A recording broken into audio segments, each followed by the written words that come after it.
The Solstice LAMP project originated when I spoke to Miriama Young, my sister, about the idea of creating an installation for Vivid where we could play the building in some way. And so the Amplify Festival, which is a core part of AMP's innovation platform, is a partner of Vivid Sydney.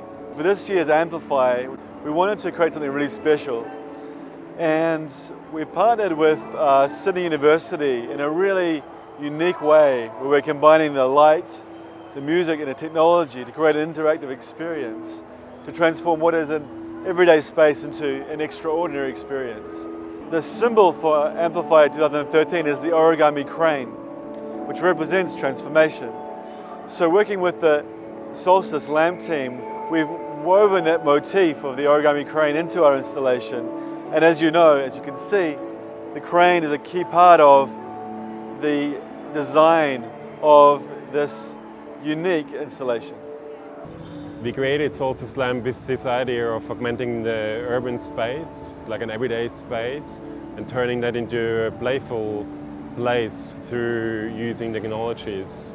And I think Solstice LAMP is a great example of what's possible if the right group of people comes together and different people working together, collaborating on an idea, on one vision. We tried to come up with an interaction mechanism that was very simple. So we have 2 interaction zones, and each interaction zone is tracked by a Microsoft Kinect at the top of them.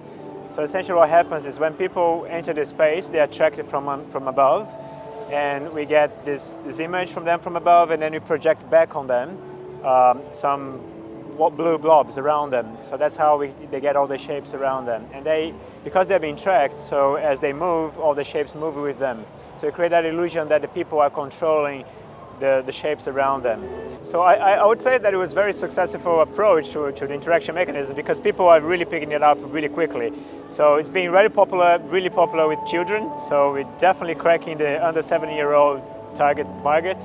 And children just run around and try to bump into each other.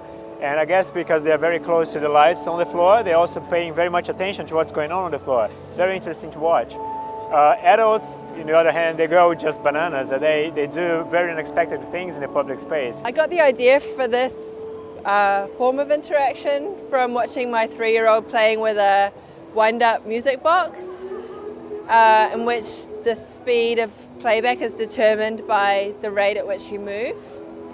So that was this eureka moment when I realized a way in which the music could be mapped to the movement in a really meaningful way and a plausible kind of way.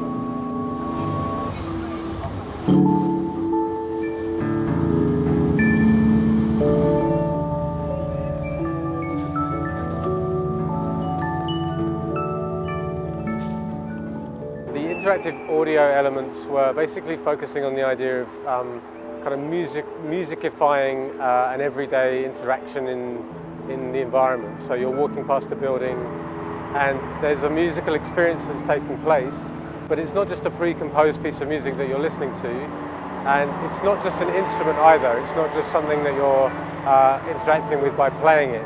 It's a composition that is being played out, but with your involvement, with your influence as you're moving through the building and moving through the light. The laser elements are being generated then from what's being produced by people in the interaction space on the ground. Every minute the interaction space captures what's happening on the ground and it triggers a laser animation that moves up the building.